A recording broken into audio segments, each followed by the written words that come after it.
Inside PressBox is presented by Maryland Mutual Mortgage. Contact them at mdmutual.com for the best mortgage to fit your needs.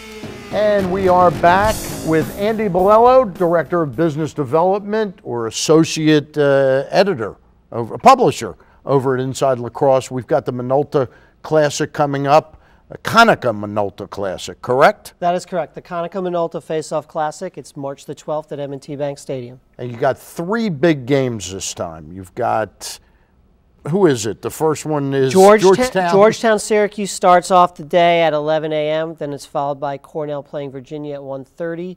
And Johns Hopkins and UMBC will face off just after 4 p.m. for the 3rd game of the day. All right. What year is this for the Face-Off Classic? It's the 5th edition of this event, and it's really exciting that we've established a tradition, and we feel as if people expect this event. The lacrosse fans in this community are looking forward to it, and we're just looking to keep it going for years to come. I've always wondered, how do you decide, number one, who's going to play and how you stack the games?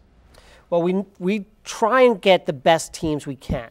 3 of the last 4 years, the national champion has played in the Face-Off Classic.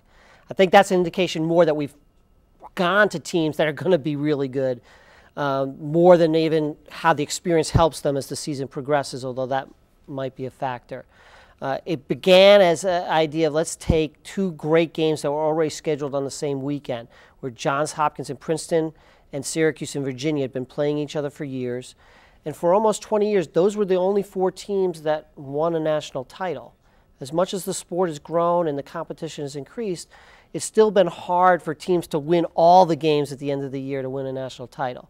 So we start off with that concept, that this is the early season celebration of the sport, and we knew that those 2 great games with those 4 teams were the same date. Now we're gone into a second phase where we're trying to say, what are other great games that we can work with? Some of it's a matter of what do schools already have scheduled around this time of year. And it's difficult to necessarily orchestrate matchups when there's really a rather few number of schools that are playing top level of the sport. So we want to get the best teams, and then we want to be able to get them, though, together to create this atmosphere and this feeling that I have to go to the stadium to watch all of this in one day. Piggybacking from Evan's question, though, is how far out do you schedule this? In other words, when you say we know teams are going to be good, like last year Duke was here. But, I mean, do you schedule it out 3 months before, 6 months before, or a year in advance? A year to 2 years out. Okay. This past summer, we spent a lot of time talking to schools about schedules, trying to line up specifics for 2011 and 2012.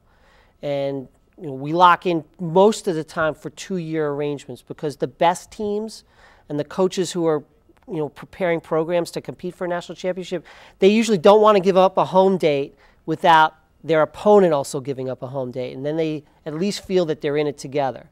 So I already could tell you that the 2012 Face-Off Classic is March 10th, and we have Cornell and Virginia back, and then we'll have Princeton and North Carolina playing each other. And then a 3rd game is something that we still have to determine, and we'll be talking to coaches and schools over the next 6 to 12 months.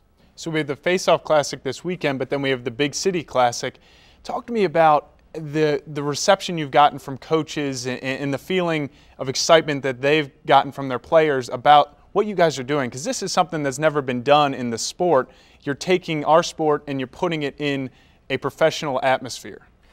Coaches are very open to what we're doing, because they recognize that we're giving not only themselves and their team exposure, but we are giving the sport an opportunity to gain a new audience.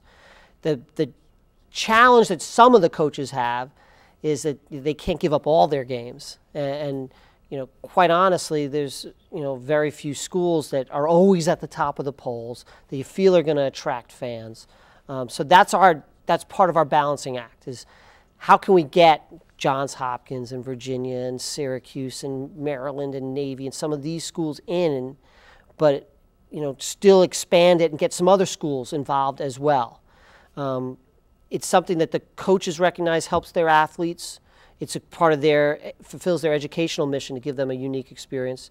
It helps them in exposure for recruiting, but it also helps them get ready to go back to an NFL stadium Memorial Day weekend and compete for a national title, and then their team is not in all of their surroundings. They've been through this before, and maybe they can concentrate on winning games when it matters most. We're talking to the associate publisher of Inside Lacrosse about the Konica Minolta Face-Off Classic at February 12th. When we get back, we'll find out a little bit more about tickets and find out a little bit more about the growth of Inside Lacrosse with Andy Bilello. Sign up for the weekly PressBox email newsletter with the latest Baltimore sports information presented by Toyota. Just go to PressBoxOnline.com and submit your email address today.